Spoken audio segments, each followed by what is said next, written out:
예배하기 참 좋은 날입니다. 그리고 요즘 감기 걸린 분들이 참 많은 것 같아요. 그래서 오늘 못 오신 분들도 있고, 그런데 우리 다시 한번 인사합시다. 감기 조심하세요. 이렇게 컨디션 잘 관리하세요, 여러분. 이 외국 생활하면서 몸까지 아프면 서러워요. 아프지 마세요. 저도 며칠 이렇게 몸살 기운이 막 있어가지고 해롱해롱 하니까 그냥 이렇게 몸이 안 좋은 건데 마음까지 같이 이렇게 쓸쓸해지고 외로워지고 그러더라고요. 그래서 제가 어떤 친구한테 나 참 쓸쓸하다 이렇게 얘기했더니 목사님이 쓸쓸하면 제가 이렇게 가슴이 아파야 되는데 저한테 왜 이렇게 위로가 되죠? 이렇게 얘기하더라고요. 그냥 내가 얼마든지 그래 너희 위로가 될 수 있다면 나도 쓸쓸하마. 우리 다 쓸쓸한 사람들이에요. 사실 각자 한 사람 한 사람 외롭지 않은 사람이 없는 것 같아요. 그래서 나 혼자 외롭고 나 혼자 쓸쓸하다고 생각하지만 그때 한번 주위를 돌아보십시오. 그러면 나만큼 어쩌면 나보다 더 쓸쓸한 사람들도 있어요. 우리는 그 사람들과 같이 대화를 나누기 시작하면서 이야기를 나누기 시작할 때 그 내 삶의 이 쓸쓸함에 대한 이 질문을 새롭게 가질 수 있는 것 같습니다. 오늘 우리 함께 또 말씀을 나누면서 우리의 삶의 여러 가지 질문들과 고민들을 또 하나님 앞에서 또 답을 찾고 가는 시간들이 되기를 원합니다. 우리 욥기를 지금 계속 보고 있습니다. 근데 욥기 참 어렵죠? 어렵지 않아요, 여러분? 어려워요. 저도 설교를 준비하면서 참 설교하기 어렵다 그런 생각을 계속 하고 있습니다. 새벽에도 하고 지금 주일에도 하고 계속 욥기를 지금 보고 있는데 참 욥이라는 사람의 삶, 그리고 욥기라는 이 책의 장르가 또 참 어렵다 그런 생각들을 많이 하게 됩니다. 지금 우리가 그 기독교 기본 진리라는 성경 공부 과정을 진행하고 있습니다. 그 과정을 통해서 성경에 대해서 우리가 살펴보았는데 그때 살펴본 내용 중에 하나가 그거예요. 성경이 1600여 년 동안에 40여 명의 저자들에 의해서 성경이 지어졌다라는 사실을 같이 살펴볼 기회가 있었습니다. 근데 생각해보면 하나님께서 왜 그냥 어떤 한 특정 시대에 그 말씀을 주시면 되는데 왜 1600년이라는 시간을 통해서 40명이라는 굉장히 다양한 종류의 인생들, 직업도 굉장히 다양해요. 왕도 있고요, 그러나 어부도 있습니다. 그런 굉장히 다양한 스펙트럼의 그런 저자들, 그리고 성경의 그 많은 역사들, 그리고 나라가 한 나라만 걸치는 게 아니에요. 이집트부터 시작해서 바벨론, 페르시아, 로마까지 이르는 그 엄청난 역사의 흐름 속에서 왜 성경이 지어졌을까라는 것을 고민해 볼 때 여러분, 성경은 그야말로 여러분이 이 세상 속에서 살아가며 경험하고 있는 대부분의 사건과 삶에 대한 답을 줄 수 있다라는 겁니다. 그런 의미에서 성경은 그렇게 긴 세월 동안 또 그렇게 다양한 사람들의 삶의 현장 속에 있는 이야기들을 바로 하나님께서 담아 주셨다는 것이죠. 우리는 말씀을 통해서 모태신앙의 삶은 어때야 되는지, 저는 안 살아봤거든요. 저는 모태신앙이 아닙니다. 모태신앙의 삶이 어떤지 제가 설명해 줄 수가 다 없어요. 그러나 성경에 보면 모태신앙들이 굉장히 많아요. 야곱이 모태신앙이죠, 여러분. 그래, 고맙다 대답해줘서. 초신자의 삶. 어쩌면 왕은 그러면 나는 어떻게 해 이렇게 하지만 왕조차도 성경의 왕의 그 삶에 대한 내용들이 있으니까 자신의 삶을 적용해 볼 수 있는 거죠. 그렇게 하나님은 모든 인생에 대한 답을 바로 말씀을 통해서 그 원리를 제공해 주시는 것을 원하셨던 것 같습니다. 그 중에 한 책인 오늘 우리가 계속 보고 있는 이 욥기는 바로 그 장르가 독특해요. 여러분, 1장, 2장 그리고 42장만 산문이에요. 긴 산문, 문학이라는 거죠. 근데 대부분의 것은 여러분 시입니다. 시, 포엠이에요. 포엠. 이 시기 때문에 역사책이 아니라는 거예요. 우리가 이 욥기를 읽을 때 역사책처럼 읽고 뭔가 교훈을 발견하고 욥이 이래서는 안 돼, 저래서는 안 돼라고 단순하게 하지 못할 이유는 그것이 역사책이 아니라 시기 때문이에요. 시는 어때요, 여러분? 시를 읽을 때 어떻게 해야 돼요? 그 작가의 그 마음까지 와닿기 위해서 들어가야 되는 게 여러분 시를 읽을 때 그 마음 아니겠습니까? 여러분 고난 속에서 인생의 한계 속에 서 있는 그 욥의 마음, 그 방황하는 사람의 그 생각, 욥이 겪고 있는 그 굉장한 혼란들, 그 생각의 흐름을 바로 욥기는 보여주고 있는 거예요. 그래서 때때로 보면 욥기의 구성이 좀 이상한 거예요. 어떨 때는 이랬다가 어떨 때는 저랬다가, 어떨 때는 업됐다가 어떨 때는 다운됐다가, 굉장히 다양한 각각의 어떤 대화들 속에서 욥의 감정과 또 욥의 상태가 굉장히 다르게 표현되고 있다는 사실을 우리는 욥기를 통해서 볼 수 있는 거죠. 시는요, 여러분 단순하게 그냥 한 문장으로 요약할 수 있는 것이 아닙니다. 그렇지 않아요? 시라는 것을 그냥 이 시는 이런 내용이야 라고 말하기엔 그 시인이 담고 있는 그 감정과 정서는 훨씬 더 큰 거예요. 그래서 우리는 이 시를 읽을 때는 이 욥기라는 이 좀 색다른 장르의 어떤 이 책을 대할 때는 우리는 더 깊이 이 그 시인의 마음, 욥의 마음을 알기 위해서 더 들어가야 돼요. 그래 이 크리스토퍼 애쉬라는 사람은 이렇게 얘기합니다. 단지 욥기를 연구하는 게 아니라 욥기를 살아야 한다라고 얘기해요. 아예 욥기를 살아봐야 된다. 그러므로 연구를 진행하는 동안 욥기를 소리내어 읽고 숙고하고 욥기에 잠기고 궁금해하고 불안해하며 묵상하자라고 얘기하는 거예요. 아예 그 속으로 들어가서 지금 욥기가 어떤 마음인지를 알고 그 마음과 함께 움직여서 내 삶 속에 살아가다 보면 이 욥기를 통해서 하나님께서 내 삶을 인도해 가시고 내 감정에 대해서 이해할 수 있는 시간들을 허락해 주신다라는 거죠. 이 욥은 특별한 사람이 아니에요. 욥에게는 1장부터 하나님께서 굉장히 의로운 사람 이런 평가를 내리셨잖아요. 근데 그것이 욥이 스스로가 그런 능력을 가졌다라는 의미에서 말한 것이 아닙니다. 그가 의로운 자라고 말한 것은 노아에게도 그런 평가가 있어요. 창세기 6장 9절 말씀인데요, 우리 같이 한번 읽어볼까요? 시작. 이것이 노아의 족본이라. 노아는 의인이요 당대의 완전한 자라. 그는 하나님과 동행하였으며. 어쩌면 욥의 평가만큼, 욥의 평가보다 더 노아는 의인이요 당대의 어떤 자라고요? 완전한 자라, 이런 평가를 받고 있다는 거죠.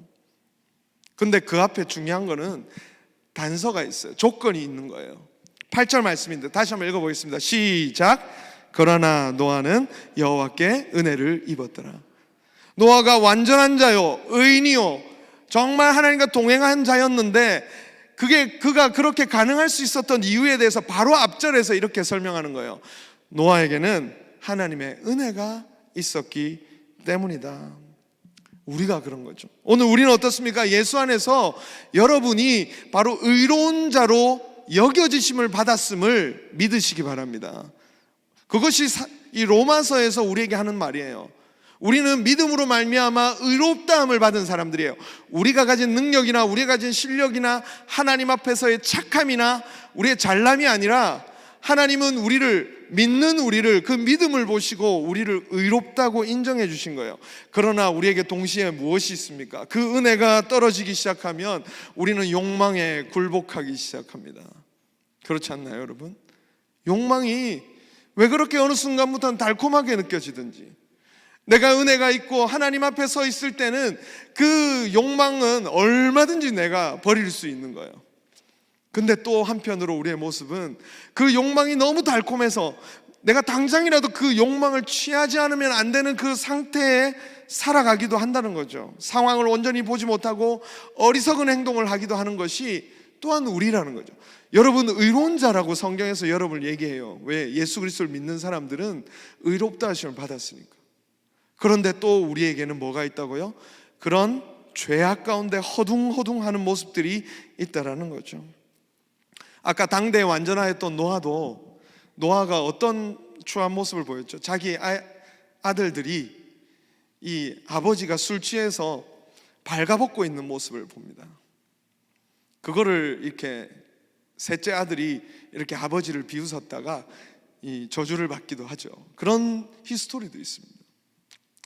구약의 성도들이나 오늘 우리가 살아가는 사람들이나 바로 은혜로 의롭다 하심을 받았으면 그러면 우리의 삶이 모두가 완전하고 온전할 것 같지만 또 우리가 걸어가는 삶 속에는 무엇이 있는 거예요? 넘어지고 부끄러운 모습들, 그런 것이 있는 거죠. 우리가 함께 보고 있는 욥도 놀랍도록 1장 다음에 2장 이렇게 넘어갈 때는 전혀 흔들림 없이 하나님 앞에 그 고난이 있어도 바르게 서서 하나님 앞에 예배하는 자로 서 있는 것 같습니다. 그런데 어느 순간은 또 보니까 욥이 자기를 죽여달라고 그러는 거예요. 나 죽는 것이 낫겠다. 내 생일을 저주하고 있는 것이 너무 낯선 거죠. 하나님을 신뢰하는 것 같지만 또 어느 순간은 하나님한테 너무 섭섭한 거야. 너무 섭섭한 마음 때문에 하나님 앞에 나아가서 과연 이게 하나님 무슨 일입니까 하고 하나님 앞에 그런 마음을 아뢰고 있는 것이 욥. 바로 지극히 평범한 사람, 우리와 같은 사람, 바로 욥. 그것이 사람의 마음입니다. 여러분 그렇지 않아요? 고난이 찾아오면 이겨내려고 막 애를 써요. 그리고 내가 하나님만 바라보겠습니다. 하나님이 내게 은혜 주실 분입니다 라고 그렇게 갔는데 또 한 서너 시간이 지나면 마음이 이렇게 무너지는 거예요. 그래도 그렇지, 하나님 나한테 어떻게 이럴 수가 있어요? 하나님 계신 거 맞아요? 똑똑똑. 하나님 정말 계십니까? 그런 질문을 하는 것이 또한 우리라는 것입니다. 저도 아플 때 그런 생각이 들어요. 몸이, 저도 이렇게 좀 비실비실한 편이거든요. 겉으로는 이렇게 멀쩡해 보여도 참 비실비실해요. 저희 아내가 오히려 비실비실해 보일 것 같은데 저희 아내는 한 번도 안 아파요. 제가 보니까 좀 독해서 그런 것 같아요. 근데 저는 맨날 비실비실 이렇게 비실비실 하거든요. 그래서 이렇게 제가 그때 이렇게 그럴 때 누워 있으면 이렇게 살아서 뭐 하나, 그런 생각이 찾아옵니다. 사람 마음이 그렇다는 거죠. 오늘 본문의 욥은 자신에게 찾아온 그 갑작스런 인생의 무너짐 앞에 어쩔 줄을 모르는 거예요. 어쩔 수 없이 그 모든 것들이 한순간에 날아가 버린 것을 발견하고 마치 경주자가 달리게 하는 것처럼 쏭 하고 사라져 버렸네, 내 삶이. 독수리가 마치 먹이를 낚아채듯이 내 삶에 그 가득했던 아름다운 것들이 확 사라져 버렸네 하고 안타깝고 불안한 마음으로 그 앞에 서 있는 모습이라는 것이죠. 욥은 고난이라는 것 자체가 죄인들을 대하는 하나님의 방식이라고 생각했기 때문에 어떤 마음이냐면 하나님도 자신에게 지금 등을 돌린 것 같은 생각이 드는 거예요. 친구들마저도 너의 죄 때문인 거야, 이 모든 것은. 그리고 이제는 어디까지 얘기하냐면 너의 자녀들이 죽은 것도 너의 자녀들이 뭔가 죄가 있기 때문에 하나님 앞에 벌을 받은 거라고 얘기를 하면서 모든 세상이 자기에게 등을 돌린 것 같은 현실을 마주하게 되니까 오늘 본문에서는 어때요? 이제 싸울 힘조차 가지지 못한 채로 완전히 어쩌면 자포자기한 상태의 모습처럼 보여지는 것이 오늘 본문의 모습이라는 거예요. 그래, 내 죄인 맞다, 나 죄인 맞아, 그래, 이렇게 어쩌면 본인이 이때까지는 내가 죄인이 아니라고 생각하면서 나는 죄인이 아닌데 왜 이런 고난을 당하는지 정말 알 수가 없다라고 생각했지만 이제는 정말 다 등을 돌려버리니까 그래 맞아, 내가 죄인이라서 그런가 봐 하고 자포자기하는 마음으로 이제 그는 방법을 찾기 시작합니다. 이 상황을 어떻게 해야 될까? 첫 번째로 찾은 방법이 그거예요. 27절 말씀입니다. 같이 한번 읽어볼까요? 시작. 가령 내가 말하기를 내 불평을 잊고 얼굴빛을 고쳐 즐거운 모양을 하자 할지라도. 어떻게 하자는 거예요?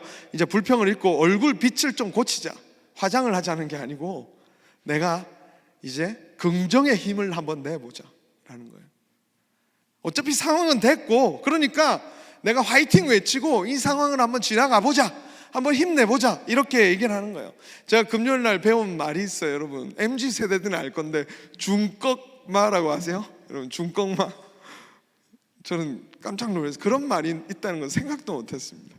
중요한 거는 꺾이지 않는 마음이라고 그래요.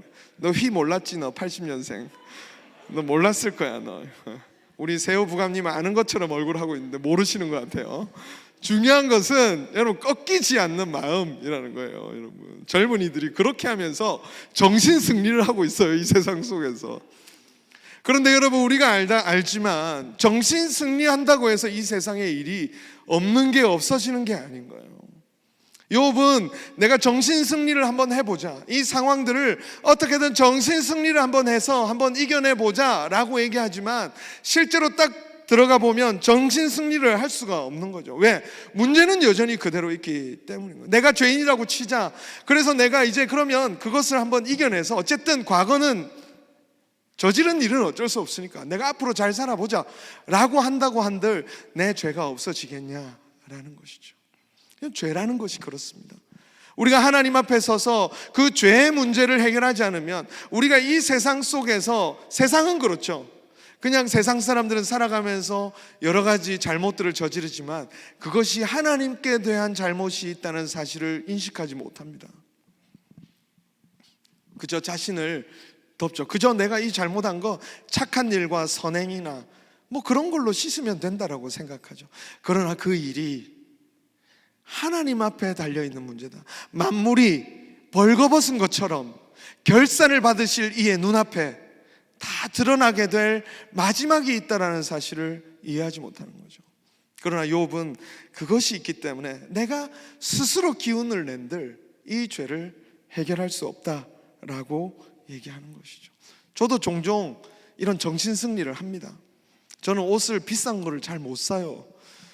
그래서 옷을 잘못하다가 비싼 걸 살 때가 있어요. 이렇게 주인장의 꼬임에 넘어가서.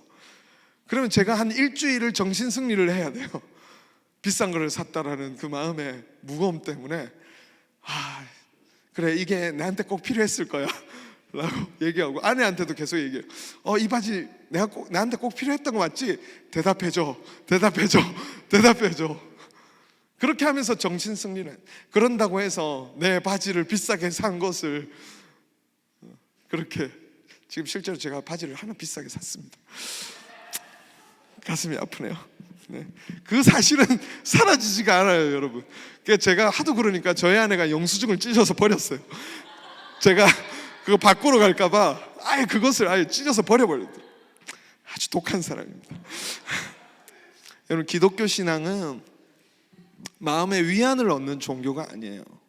단순히 우리가 마음의 위안을 얻고 내 문제를 덮어내고 그런 차원의 종교가 아닙니다. 그냥 마음을 잘 다스리고 그것을 어떻게든 내가 정신승리를 해서 이 세상에서 그냥 고요하게 살아가는 법을 가르치는 것이 기독교 신앙이 아니라 여러분이 실제로 빠져있는 그 죄와 인생의 비참한 문제를 어떻게 해결해야 되는지를 다루고 있는 것이 기독교 신앙이에요. 여러분 기독교 신앙을 오해하시면 안 됩니다. 기독교 신앙은 분명히 얘기해요. 성경은 분명히 얘기합니다. 우리의 인생의 비참의 문제가 있기 때문에 우리는 이토록 고생스럽게 이 삶을 지속하고 있는 것, 그것을 해결할 길을 성경은 제시하고 있는 것입니다. 이것이 모든 사람의 운명이에요. 두 번째로 욥은 30절에 같이 한번 읽어보겠습니다. 두 번째 방법으로 이걸 찾는 거예요. 시작. 내가 눈 녹은 물로 몸을 씻고 잿물로 손을 깨끗하게 할지라도. 어떻게 하겠다는 거예요? 세상에서 제일 깨끗한 물을 준비하는 거죠. 눈 녹은 물이, 여러분 눈은 먹을 수 있는 거 알죠, 여러분? 바로 하늘에서 우리 아이들과 함께 가끔 입을 벌리고 이렇게 먹기도 하는데, 그 눈 녹은 깨끗한 물을 가지고 또 잿물로 손을 깨끗하게 할지라도 그렇게 한번 해보려고 했다는 거예요. 그런데 그렇게 스스로 깨끗하게 해보려고 해도 그게 안 된다라는 것이 오늘 또 욥의 한탄입니다. 왜? 하나님 앞에 섭섭한 마음이 있는 거예요. 내가 아무리 노력해도 하나님은 나의 목소리를 듣지 않는 분 같다. 그 섭섭한 마음을 가지고 하나님 앞에 나가는 거죠.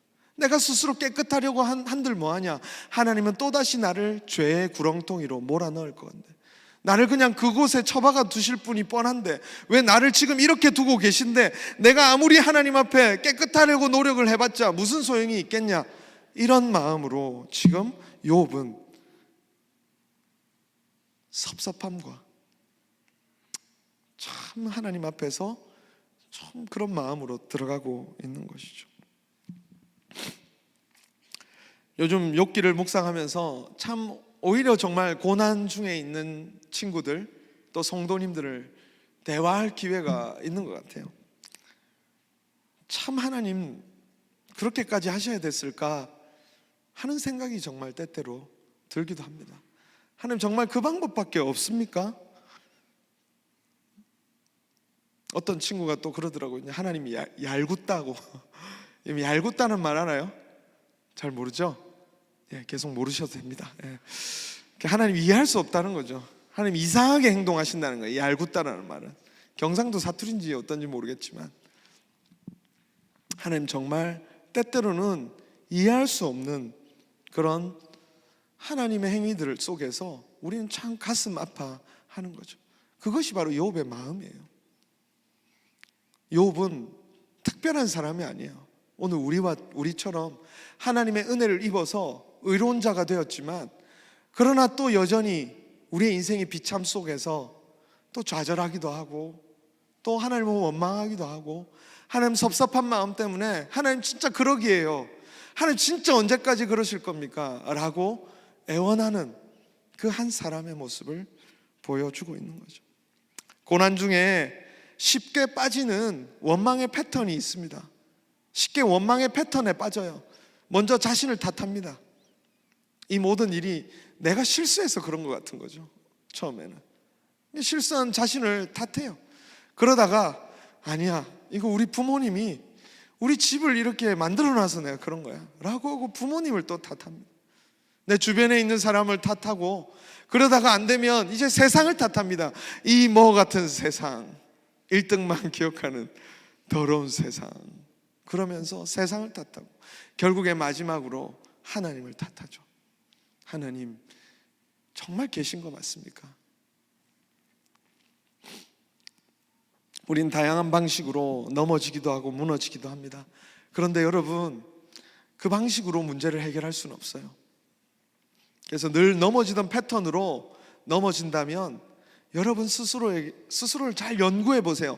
나는 과연 고난의 때, 나는 과연 이런 답답하고 막막한 때 어떤 식으로 내 삶이 반응하고 있는가, 그걸 한번 보세요. 도망치려고 하는 사람이 있고 막 그냥 문제를 덮어놓으려고 하는 사람들이 있고 다양한 방식으로 어떻게든 바로 지금 당장 내 눈앞에 모든 문제를 해결하려고 하는 사람들이 있어요. 그러나 그때 한번 좀 기다려 보십시오. 제가 연애 때도 얘기했죠. 마음이 불타오르거든 여러분, 그때는 아니다. 여러분의 마음속에 뭔가 하나님께 대하여, 여러분의 삶에 대하여 뭔가 원망스러운 마음과 뭔가 그런 마음이 불타오르거든 그때는 여러분 결정하시면 안 돼요. 뭐든 결정하면 안 돼요. 한숨 쉬세요. 그냥 한번 시간을 조금 지나가고 나서 다시 한번 하나님 앞에 묻고 나아가야 합니다. 욥이 생각하고 움직이는 방식, 바로 지극히 평범한 우리인데 욥은 결국에 세 번째 마지막 방법을 찾게 됩니다. 33절 말씀입니다. 같이 한번 읽어보겠습니다. 시작. 우리 사이에 손을 얹을 판결자도 없구나. 영어로 한번 볼까요? 영어로 한번 읽어보겠습니다. 다시 시작.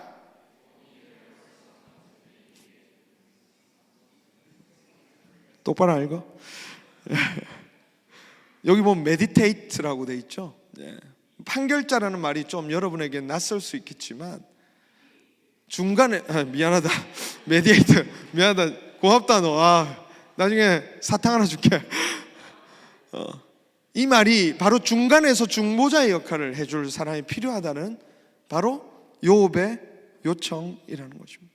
하나님 앞에서 아무리 발버둥치고 자신의 삶에서 이 상황을 어떻게든 해결해 보려고 아무리 노력해도 자신의 힘으로 설 수 없다는 사실, 내가 취하는 그 방법 모두가 실패하고 있다는 사실을 절실하게 느낀 이제 욥은 하나님과 자신 사이에서 자신을 하나님께로 인도해 줄 그 중보자를 요청하고 있는 거예요.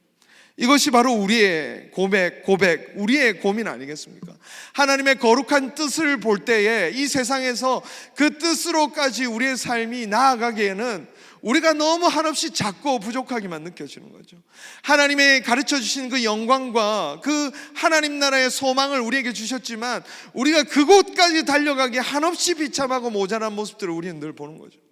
이 문제를 해결하고 싶은데 이 문제는 도저히 내 손의 문제가 아닌 거죠. 내 손을 떠난 문제이기 때문에 어떻게든 하나님께서 이 문제를 내 삶에 다시 풀어주셨으면 좋겠는데, 그러나 내 힘으로 그것을 할 수 없기 때문에 우리는 언제나 우리의 중보자이신 바로 그리스도께 나아가 우리의 삶의 모든 문제를 들고 나아가는 것, 욥과 우리가 결코 다른 사람이 아니다라는 것입니다.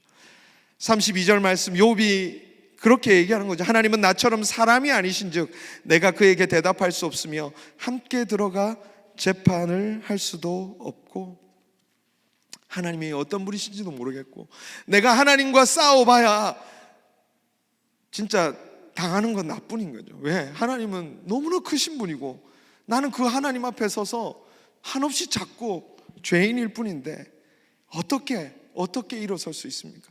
욥이 찾는 중보자, 그 중보자가 있어야만 그 하나님의 영광 앞에 또 자신의 삶의 문제들을 가지고 이제 빛나는 곳으로 달려갈 수 있는 조금의 희망이 생기는 것이죠. 욥에게 그거 말고는 아무런 희망이 없기 때문에 역설적으로 이제 그 지점에서 욥에게는 진실된 방법이 생겨나기 시작하는 거예요. 희망이 생겨나기 시작하는 거예요. 바로 이게 모든 성도들, 오늘 우리 욥과 같은 우리가 동일하게 도달해가는 결론이라는 것이죠. 이 세상의 모든 문제들을 우리가 온전히 해결할 수 없고, 특별히 우리의 죄의 문제들, 내 삶에 찾아온 이 비참의 문제를 해결할 수 없기 때문에 우리는 두드리고 또 두드리고 있는 것입니다. 욥기가 19장에 가면 결국 욥이 이렇게 얘기를 해요. 19장 27절 말씀 다 같이 한번 읽어보겠습니다. 시작. 내가 알기에는 나의 대속자가 살아계시니 마침내 그가 땅 위에 서실 것이라. 지금은 그와 하나님 사이에서 나의 이 억울한 마음과 나의 이 안타까운 마음과 하나님 앞에 나아갈 수 없는 이 한없이 연약한 나를 하나님 앞으로 인도해 줄 그 판결자, 그 중보자를 찾고 있는데, 나중에는 그를 어떻게까지 표현해요? 대속자라고까지 표현해요. 리디머라고 표현하고 있는 것입니다. 우리를 구원하실, 나를 구원할 대상, 나를 구원해서 하나님의 영광 가운데 설 수 있도록 만들어주실 그 나의 이 인생의 비참, 도저히 내 힘으로 해결할 수 없는 이 인간의 한계 속에서 나를 구원하실 분, 그분. 욥은 자신의 고난 속에서 바로 희미하지만 지금 누구를 보고 있는 거죠? 그리스도를 보고 있는 것입니다. 바로 이게 구약 성도들의 믿음이에요. 우리랑 다르지 않아요. 구약 성도들은 여러분 동일하게 오실 메시아에 대해서 기다리고 있습니다. 메시아가 정확하게 어떤 분이며 어떻게 오실지 잘 알지 못하지만, 그러나 분명 메시아가 오시면 바로 우리의 모든 그 인생의 비참에서 우리를 구원하실 것이라는 그 소망을 가지고 희미한 빛으로 점점 역사는 흘러가기 시작하는 거죠. 우리가 아브라함의 이야기를 본 적 있잖아요. 정말 이삭을 바치라고 하는 그 명령 앞에서 아브라함이 도달했던 그 믿음은, 하나님이 이삭을 약속을 하셨고, 그런데 이삭을 또 죽이라고 하시는 그 하나님의 말씀의 충돌이, 도저히 서로가 모순된 이 충돌이 부활을 통해 이루어지잖아요. 그죠? 부활을 믿은 거죠. 뭐라고 말씀드렸죠? 그런데 그 다음 그 이삭을 이제 그 제단에서 빼난 자리에 하나님께서 예비하신 것이 뭐죠? 어린 양인 거죠. 어린 양. 그래서 그 산에서 고백한 고백이 뭐죠? 여호와, 몰라요 여러분? 여호와 이레. 여호와 이레. 하나님께서 친히 준비하실 것이다. 아브라함이 그 산 위에서 본 것은 부활의 영광만이 아니라 우리를 위해 준비하실 바로 그리스도를 보게 된 것이, 바로 그 산 위에서 아브라함이 보게 된 바로 그리스도의 영광이라는 것입니다. 성경은 처음부터 메시아를 기다렸고, 그렇죠? 아담과 하와, 그리고 가인과 아벨의 죽음, 그 사이에서 바로 여자의 후손을 통해서 그들을 구원하실 거라는 아주 원시적인 복음, 그것을 말씀해 주셨고, 성경은 점점 갈수록 그 예수 그리스도의 복음이 구체화되기 시작하는 거죠. 그리고 마침내 예수께서 땅 오시는 것입니다. 오늘 본문에서 욥은 자신에게 자신과 하나님 사이에 중보자가 있었으면 좋겠다, 근데 없다고 한탄하고 있습니다. 나중에 욥기 19장에 가서야 대속자가 서 있다라고 고백하지만 지금 이 순간까지는 아직 하나님과 나 사이에 중보자가 없음에 대해서 한탄하고 있는 것입니다. 그러나 여러분 알다시피 우리 주님께서는 그 안타깝고 정말 망한 것 같은 그 인생을 절대 그냥 두고 보시는 분이 아니시죠. 여러분의 그 인생의 쓸쓸함과 고독과 여러 가지 고민 속에 친히 찾아오시는 거예요. 우리와 같은 몸을 입고 우리의 눈높이까지 낮아지셔서 여러분이 가지고 있는 그 고민을 귀 기울이시는 분이 하나님이시다. 예수님의 나타나심은 하나님의 어떤 분이신지를 그렇게 보여주는 거예요. 구약의 성도들은 어쩌면 하나님을 오해했을지 모르겠습니다. 무서운 분, 전쟁을 좋아하시는 분. 그러나 예수 그리스도께서 이 땅에 오셔서 보여주신 그 하나님의 영광은 무엇이냐면, 아프고 상처받고 이 세상의 그 인생의 비참을 인하여서 고통하는 사람들과 함께 식사를 하시고 함께 교제하시는 그 모습들을 바로 보여준 것입니다. 디모데 전서 2장 5절, 사도 바울도 이렇게 고백합니다. 같이 읽어보겠습니다. 시작. 하나님은 한 분이시요 또 하나님과 사람 사이의 중보자도 한 분이시니 곧 사람이신 예수 그리스도라. 그리스도 예수라. 사랑하는 여러분, 우리의 절망과 눈물, 좌절과 한탄, 여러분만 알고 있는 여러분 인생의 그 비참한 그 현실을 하나님은 절대 그냥 두고 보시는 분이 아니십니다. 우리의 삶에까지 찾아오시고 들어오셔서 우리의 삶이 영광스러운 하나님의 영광으로까지 나아가도록 우리에까지 내려오신 거예요. 여기 내려오신 것은 그냥 우리가 이렇게 낮아진 상태로 우리와 같이 사시려고 오신 것이 아니라 우리를 올리시려고 오셨음을 여러분 믿으시기 바랍니다. 우리 주님은 그렇게 여러분을 사랑하시는 거예요.